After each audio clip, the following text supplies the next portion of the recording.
Hello friends, आपका स्वागत है आपके अपने चैनल पर। और मैं सबसे पहले आज आपके साथ चर्चा करना चाहूँगा निफ्टी बैंक के ऊपर। निफ्टी बैंक में हमने कल आपसे क्या चर्चा की थी। हमने ये कहा था कि अगर निफ्टी बैंक ऊपर की तरफ खुलता है तो आप एक सेलिंग देखेंगे, और अगर बाजार नीचे जाता है तो 44,100 के आसपास अगर बाजार जाता है तो वहाँ से हम एक पुल बैक एंटिसिपेट करेंगे।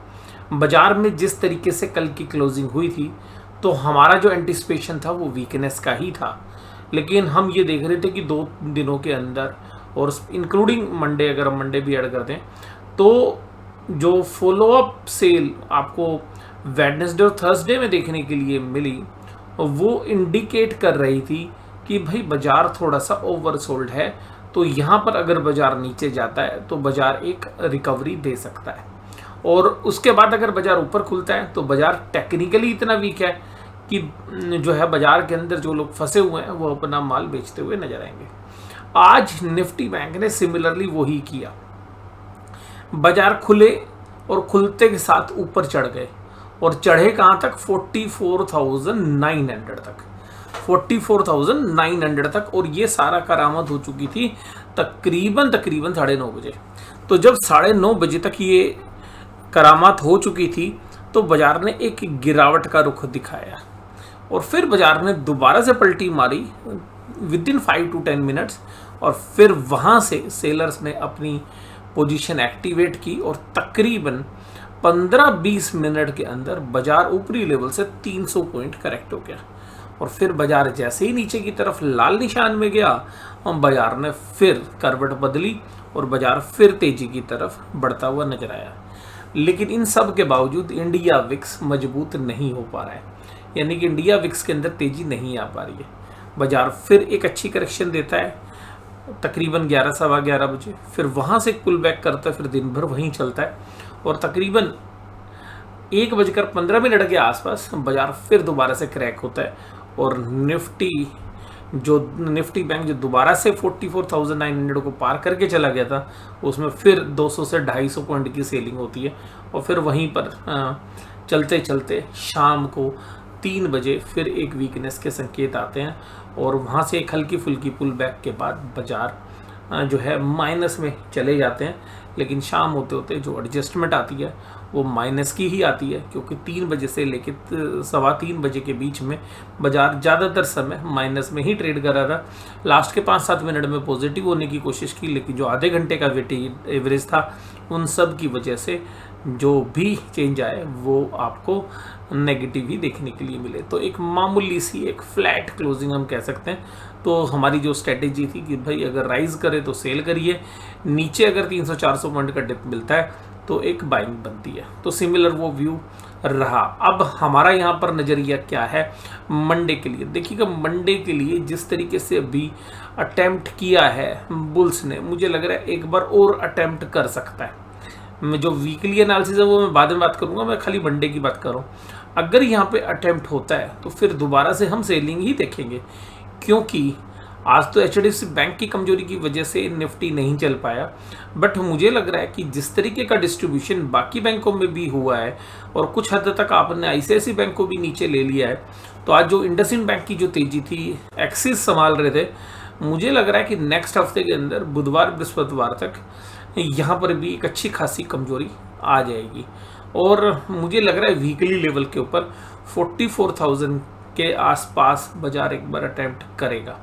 तो बाजार की जो अंडरटोन है वो बेरिश हो गई है, क्योंकि जो स्मॉल कैप और मिड कैप इंडेक्स है उनमें जो मोमेंटम बना हुआ था वो भी वीक पड़ता हुआ नज़र आ रहा है। तो नेक्स्ट वीक काफ़ी क्रूशियल है, और हमें लग रहा है कि जो राइज जब बाजार करे उस पे सेल करने का मामला बनता है।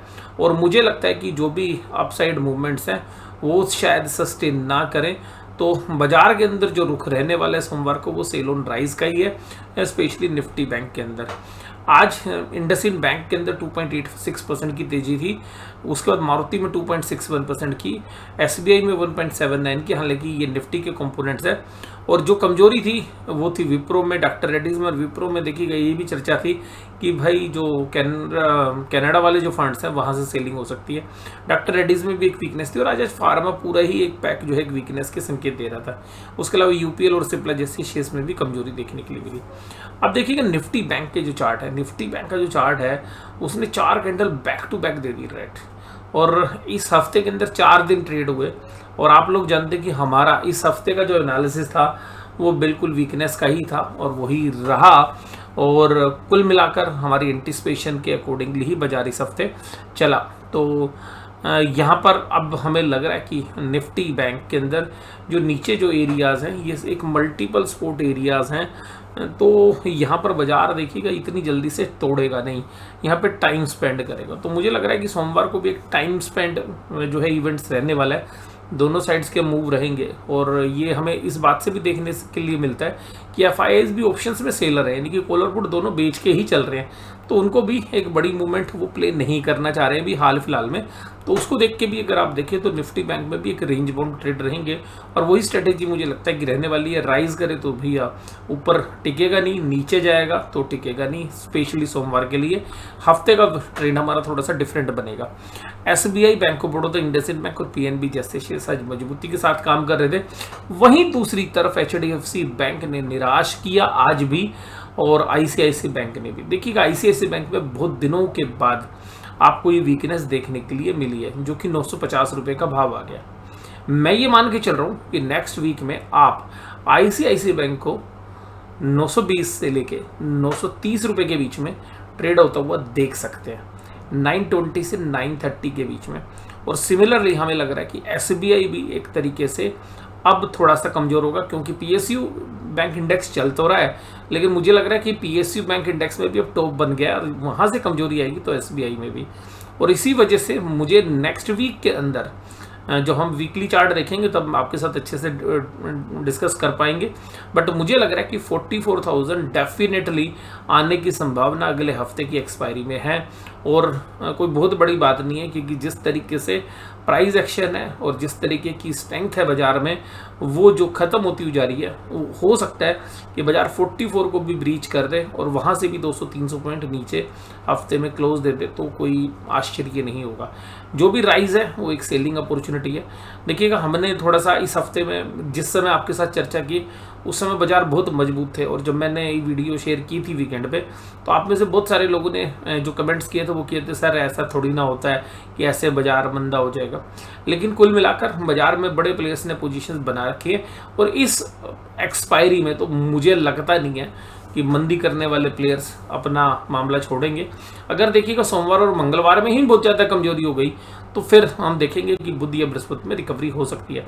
लेकिन अगर सोमवार और मंगलवार एक न्यूट्रल ट्रेड अगर आपको देखने के लिए मिल गए, तो बुधवार और बृहस्पतिवार के अंदर बीयर्स बाजार को छोड़ेंगे नहीं, और एक अच्छी खासी सेलिंग आपको देखने के लिए मिलेगी अगर मंडे और ट्यूसडे न्यूट्रल रहते हैं। तो मेरा मंडे के लिए न्यूट्रल व्यू है, sell on rise, buy on dips. Nifty के अंदर 19,674। देखिएगा निफ्टी आज जल्दी कमजोर हो गया। बैंक निफ्टी आज फिर भी होल्ड कर रहा था। सुबह अगर आप देखें तो 9:45 बजे के आसपास ही निफ्टी लाल निशान में चला गया और तकरीबन 1-1.5 घंटे वहीं पर रहा। उसके बाद रिकवरी की, लेकिन रिकवरी ज़्यादा देर तक टिकी नहीं और 1:30 बजे फिर बाजार माइनस में हो गया और फिर उसने पलट के देखा नहीं, वो लाल निशान में ही क्लोज हुआ। निफ्टी के अंदर आप लोग जानते हैं मैंने आपके साथ एक चर्चा कर रखी है 19,630, और आज देखिएगा 19,810 के आसपास बाजार गया। आज का जो हाई था जैसे ही 19,800 के आसपास बढ़ा, यानी कि जो आज का हाई है 19,798, वहां पर एकदम अचानक बड़ी जबरदस्त सेलिंग जो है इंडेक्स में देखने के लिए मिली थी, जो कल हमारे लिए एक 19,810 सपोर्ट था। तो जैसे ही उसके पास जाने लगा रेजिस्टेंस देखने के लिए मिला। अब हम सोमवार के दिन शायद 19,630 को अटेम्प्ट करेंगे, और 19,630 ब्रीच होता है तो नया दायरा हमारा 19,550 की तरफ बनता है, only for the Monday. Next week में और क्या होगा वो बाद में बात करेंगे। IndusInd Bank, Maruti, SBI, Mahindra and Mahindra और एशियन पेंट जैसे शेयर्स मैंने आपके साथ चर्चा की तेजी में थी। विप्रो, डॉक्टर रेड्डीज, यूपीएल, सिप्ला और बजाज जैसे शेयर्स कमजोर थे। अगर आज निफ्टी 50 के चार्ट्स की बात करें, निफ्टी 50 के चार्ट्स में अब आप बताइए चार्ट क्या कह रहा है। आप चार्ट को देखिए, खुद बताइए चार्ट क्या कह रहा है। आप कहेंगे सर ये डेली चार्ट है, देखिए इसने गिरना शुरू किया। अब इसमें एक स्पॉट यहाँ पर बनती थी, उसी सपोर्ट के आसपास बाजार रुकेगा। इसीलिए हम मंडे को क्या कह रहे हैं, न्यूट्रल ट्रेड। भैया इस टाइम को पास कर लो मंडे को, ट्यूसडे को, और बुधवार और बृहस्पतिवार के दिन गिरने के लिए तैयार हो जाओ और 19,500 तोड़ते हुए 19,375 और 19,300 के लिए तैयारी हो सकती है, क्योंकि हम मंथली एक्सपायरी में जा रहे हैं और आज की डेट में बाजार बियर ग्रिप्स के अंदर है। तो ये बात आपको ध्यान रखनी चाहिए। SBI, Maruti Suzuki, Mahindra, Bajaj Finserv जैसे शेयर्स तेजी में आज जो कंट्रीब्यूट कर रहे थे निफ्टी के अंदर, HDFC bank, ICICI bank, ITC, Reliance और टाइटन जैसी कंपनियां आज जो है नेगेटिवली काम कर रही थी। निफ्टी नेक्स्ट का जो इंडेक्स है उसमें भी सिमिलरली निफ्टी की तरह ही ट्रेड होता हुआ नजर आए। जो 51 से 100 नंबर के शेयर्स हैं निफ्टी के बाद अगले जो हैवी वेट्स हैं, आज वहाँ पर बर्जर पेंट्स में एक अच्छी तेजी देखने के लिए मिली 6.85 की, कैनरा बैंक में, बैंक ऑफ बड़ौदा में, प्रॉक्टर एंड गैम्बल्स के अंदर और इंडस टावर जैसे शेयर्स में। नौकरी यानी कि Info Edge, SRF, ABB, Ambuja cement और हेवल्स जैसे शेयर्स कमजोर थे। देखिए थोड़ा सा ना टेक्निकल सेटअप SRF का वीक होता जा रहा है। अब कुछ ऐसे संकेत लग रहे हैं हमें कि SRF कहीं 2000 का लेवल ना तोड़ दे, और अगर 2000 का लेवल तोड़ता है तो मुझे लगता है कि SRF के अंदर एक वैल्यू बाइंग 2000 रुपये के आसपास, और 2000 को तोड़ के अगर 1800 चला जाता है तो वहाँ पर एक वैल्यू बाइंग अमर्ज हो सकती है, जो लॉन्ग टर्म के लिए पोर्टफोलियो में एक अच्छी केमिकल कंपनीज को इनकॉर्पोरेट करना चाहते हैं। तो हम वेट एंड वॉच करेंगे। अगर यहाँ से 10% करेक्ट होता है तो फिर मैं चर्चा आपके साथ करूँगा SRF के ऊपर, अगर वहाँ पर करेक्ट होता है तो। निफ्टी की एडवांस डिक्लाइन रेशियो आज अगर हम बात करें तो क्या थी, 931 एडवांस थे, डिक्लाइन वाले 1086 थे। तो ब्रॉडर मार्केट के अंदर क्या इंडिकेशंस आ रहे हैं बताइए, आप बताइए खुद कि अब सेलर थोड़ा सा एक्टिव हो गया है। आज FIIs ने कैश मार्केट में सेल की, लेकिन DIIs दब के खड़े थे 801 करोड़ की बाइंग करने के लिए। FIIs देखिएगा उतने ही पत्ते फेंक रहे हैं जितने की जरूरत है। अगर कल एक्सपायरी में देखिएगा जब 3000 करोड़ की सेलिंग की तो DIIs ने 1158 करोड़ की बाइंग की। अब ये जो सेलिंग है ये मुझे पर्सनली ऐसा लग रहा है कि 1-2 दिन न्यूट्रल होने के बाद जो है इस बार FIIs शायद एक ऐसी क्लोजिंग देंगे जो पिछली क्लोजिंग के भी नीचे हो सकती है, यानी कि जो पिछले मंथली एक्सपायरी थी।